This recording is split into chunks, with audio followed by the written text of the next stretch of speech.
He says, Mr. Chebukati, when he was at the National Tallying Center, members of the National Security Advisory Committee visited him, and he sat with them.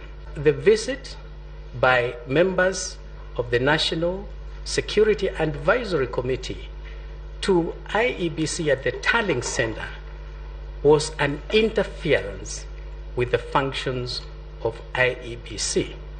And it was calculated, given the membership who was sent there, it was designed and calculated to intimidate the chair of the IEBC and to seek to influence the outcome of the election. He was sending a team to go and visit him and discuss the issue of security. That notwithstanding, the chairman pretends that this was an issue which he only came to know when he was informed by Professor Gulia. But immediately thereafter, he concedes that he was rung by Mr.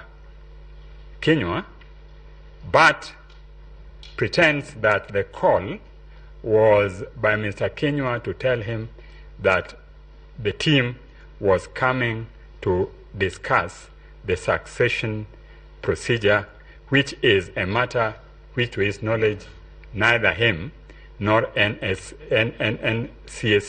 are involved.